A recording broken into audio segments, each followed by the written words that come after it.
Welcome back, everybody, to Rams Up, your favorite LA Rams podcast. You can also follow us on YouTube. Got some great video content. Our YouTube handle is at LA Rams Up.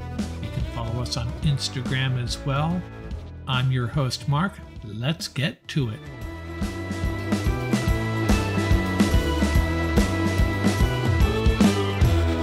Welcome back, Ram fans. Episode 195 of Rams Up here.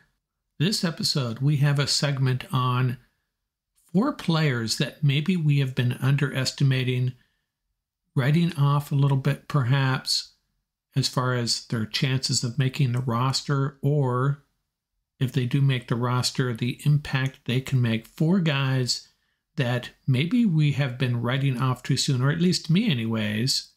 And I'm going to talk about these 4 players. And there may be more we'll talk about another episode. But this week, this episode, 4 guys that perhaps I'm underestimating a little bit. 4 guys that we may be prematurely discounting. Get through a bunch of news and notes. The Rams signed Demarcus Robinson, 6'1", and hey, he fits that mold. I talked about this a recent episode.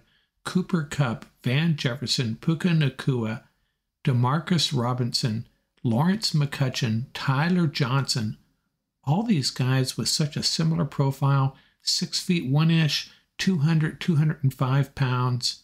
The outliers, Tutu Atwell and Austin Trammell on the smaller side, and Big Ben Skowronek.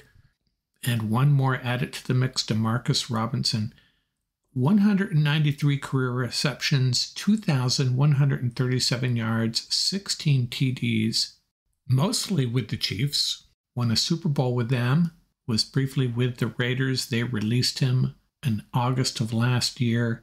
Ravens picked him up last year, 48 receptions for 458 yards and 2 TDs.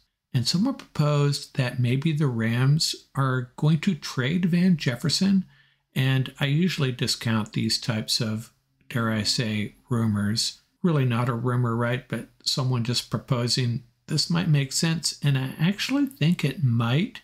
Not saying it's going to happen, but the Rams just keep on adding wide receivers and adding wide receivers that fit that physical profile that they obviously like. Van Jefferson on the last year of his contract. Maybe something is up, but we'll see. Just a really large wide receiver room. And meanwhile, the running back room is shrinking. Tyon Evans, the undrafted rookie out of Louisville, already released, and I had identified him as a guy that could probably make the practice squad. And when I heard that, I thought, yeah, Rams are going to pick up another running back, but no, they pick up another wide receiver. They got to pick up another running back, though, and there are some guys out there that are still available, undrafted rookies. Tavion Thomas out of Utah, Titus Swin out of Wyoming. Yeah, there's some guys out there. Maybe they're going to pick up a veteran, but can't imagine they're going to go into mandatory mini camp with 4 running backs. Add Cooper Kupp to the people praising Nacua. Kupp really excited about the work Nacua is putting in. And there's other guys out there that are trying to throw some cold water on this excitement surrounding Nacua, and I get it. I think it's okay to be excited about a rookie that looks like he has a future in the NFL. I don't think anyone is predicting he's going to go off for 100 catches and make the Pro Bowl. But hey, let's embrace this excitement surrounding a guy. It's much more warranted than the excitement we saw surrounding Lance McCutcheon last year. Nacua looks like he's the real deal. Hey, is he going to make a significant contribution in 2023? Probably not. But hey, I'm still excited.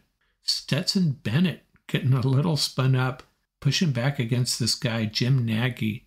Nagy had a tweet where he stated that the NFL is a genetics league. Simple as that. There's certainly some outliers, but that's what it is. Nagy apparently upset that Stetson Bennett did not go to the Senior Bowl, and Bennett seemed to think that Nagy was taking an underhanded shot at Bennett when he said that, hey, if you're a quarterback skipping the Senior Bowl, it's because you're a first-round pick, implying Bennett should have been there. Bennett was having none of it, tweeting back, "Thank you for the overarching parental advice, Jim. Perhaps parents with dreams for their kids, or kids with dreams in general, should only listen to you, Master King of Talent Evaluation. Laugh out loud, a scout who saw an opportunity. Yeah, Bennett was not happy with Nagy, and Nagy went on to say, I think it was in a later tweet, that he wasn't necessarily talking about quarterbacks. That's a skill position, a position where maybe it's not so much genetics, it's hard work in developing your skills, but those two have something brewing between them for sure. I watched episode 2 of Behind the Grind, and it didn't appear the Rams were too upset when the Saints took Jake Haener and they jumped all over Stetson Bennett. And I have to say, Les Snead, you got to have a better line than that. You want to be a Los Angeles Ram if we pick you? It says something similar to that to virtually every draft pick. I don't know. Time to move on to another line, Les. We love you, but mix it up a little bit. I also like that exchange where Les asked, we're on the clock, and McVay responded, you got 3 minutes. Imagine if you needed to make a play call. I thought that was pretty good. But my favorite part of the episode was when one of the coaches, could have been a scout, I couldn't identify who it was, he's on the phone and he's talking to an agent, I assume, and he says, I liked him, but I walked away thinking this kid talks a lot of crap. Maybe he was talking to another coach, not sure. I thought it was interesting that the Rams would choose to include that little snippet, and I can't help but wonder if that player sees that and says, oh geez, they're talking about me. Jalen Ramsey pumping up Aaron Donald, calling him the greatest defensive player ever. I guess what Jalen was getting at is, why hasn't Aaron Donald been on the cover of Madden yet? There were certainly a couple years where that would have made sense. So go Jalen. I agree with you. Aaron Donald is the best defensive player, perhaps the best, the greatest player, period, ever. Dan Campbell talking about Jared Goff. I mean, he's a better quarterback than he was there, in my opinion, because he can do more things. He's mentally on it. I don't even think that needs to be said. He's a really talented quarterback. He's a smart guy, made some bonehead plays early in his career, but of course he's going to get better. Fully expected that. But I like Dan Campbell pumping up Goff. He deserves it. I'm so over this Jared Goof narrative. One of the most unfairly underappreciated players in the NFL, Jared Goff. Next up, we're going to check in on 4 players on this Rams roster right now that we may have been prematurely writing off, at least me anyways. Guys that have not been given enough credit, that have a chance of making an impact for the Rams in 2023. And on Thursday's drop, we're going to come back with our AFC Power Rankings, a follow-up to the NFC Power Rankings we did last week.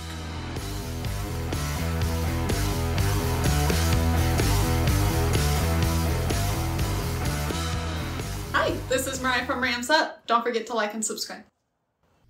With the Rams wrapping up OTAs and the mandatory minicamp around the corner, it got me to thinking that maybe there's a handful of players that I'm underestimating as far as their chances of making the roster, and guys that are probably going to make the roster, but perhaps I've been underestimating their chances of being real contributors. And I've identified 4 guys. I'm going to call it my fearsome 4 Ram players that we are underestimating. The first guy I'm going to talk about, before the draft, the Rams basically had 4 cornerbacks on their roster: Robert Rochelle, Darion Kendrick, Kobe Durant, and Sean Jolly. And I had been thinking that Sean Jolly was just a guy, just a name on this roster. Didn't really see him as a significant contributor or even having a real chance of being a contributor. Maybe an outside shot at making this roster. But as things have unfolded, and reading between the lines and hearing some of the comments Raheem Morris has been making, Sean Jolly could be a really important player on this Rams defense in the secondary. Who is Sean Jolly? Well, in 2021, he was second team Pro Football Focus All-American.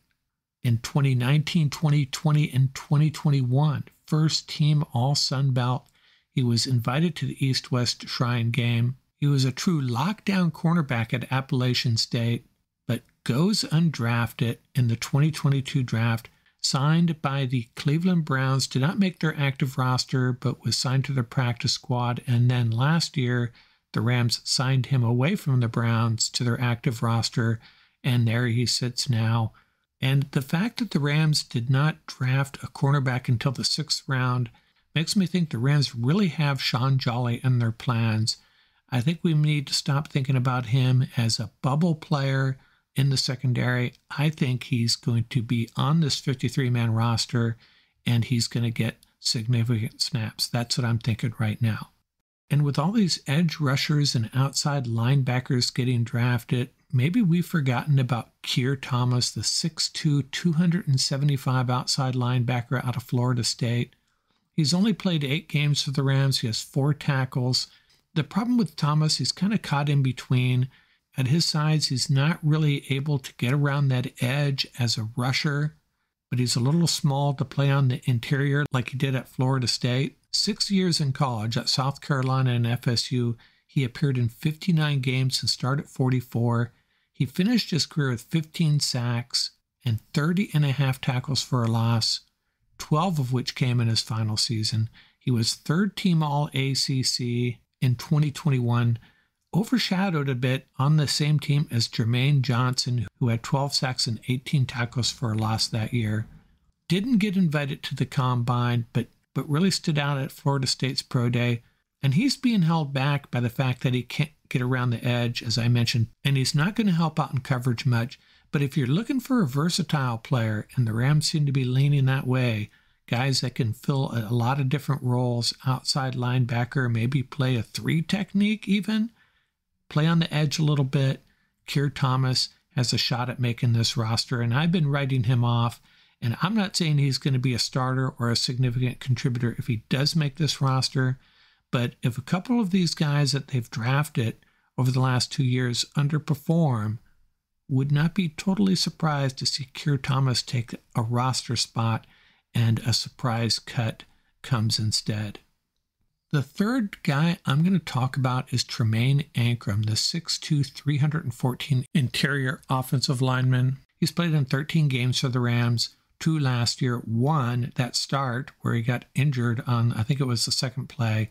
Now at Clemson, he was a right tackle. He was a team captain. He was a first-team All-ACC selection, and his height hurt him in the draft. Rams got him in the 7th round. He was pegged by NFL.com as being slated as an average backup prior to the draft. It's mainly for 2 reasons. 1, at 6'2", he's a little short for the NFL.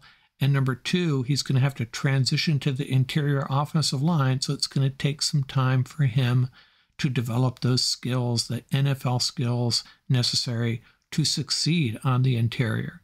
So he was going to be a work in progress from day 1.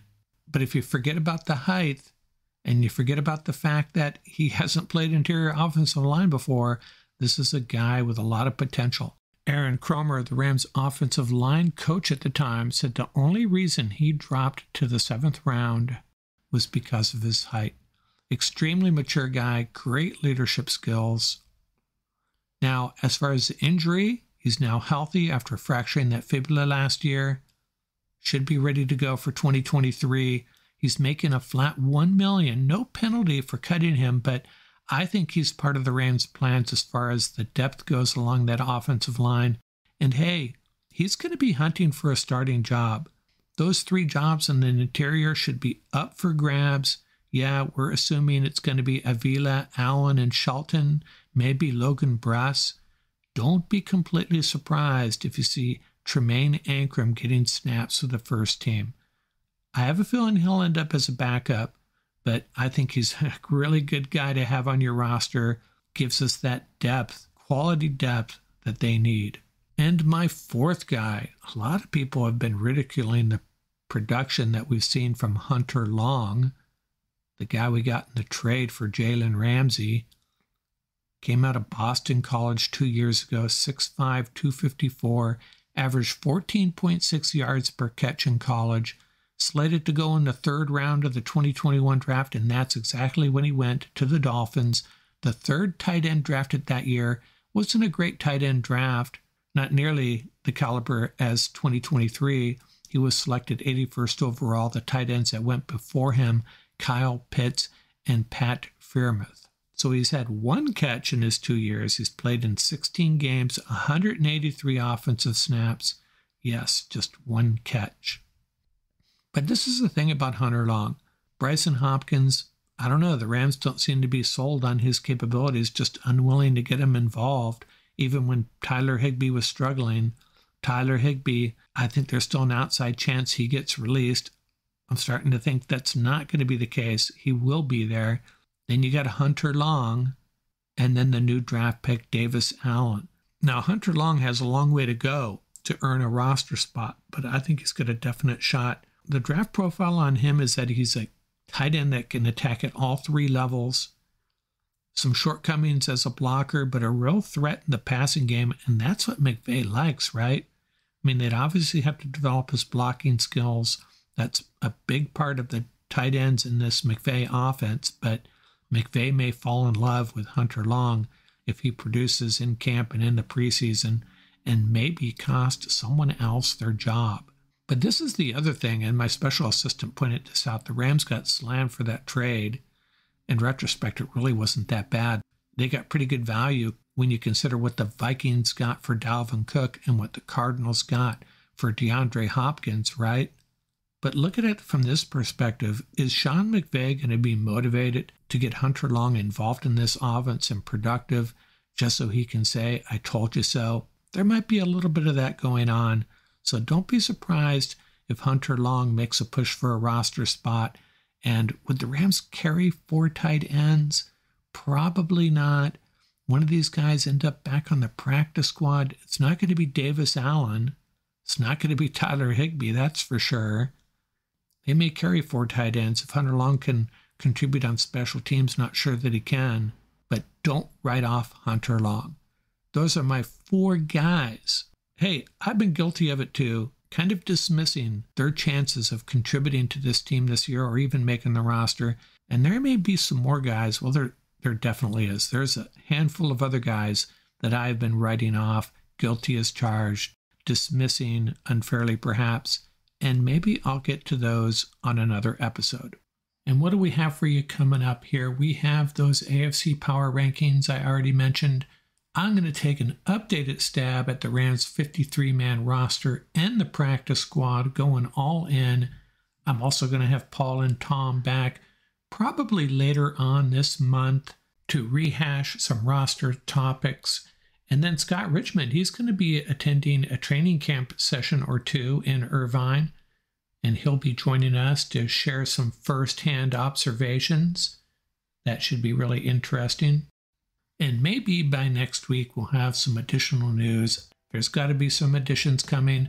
We've got to add a running back here pretty soon, and don't be surprised if there's some additional cuts and, in turn, some new roster additions.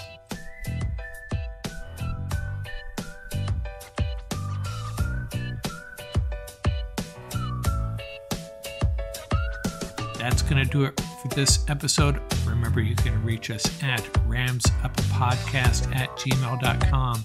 Visit our website at ramsup.com. And don't forget about our YouTube channel. Our handle is at laramsup.com. Till next time, keep the horns up, stay safe, and have fun out there. Music courtesy of the YouTube audio library. Tracks featuring Bar Crawl by Track Tribe. Buckeye Bonzai by Vans in Japan, and Crimson Fly by Huma.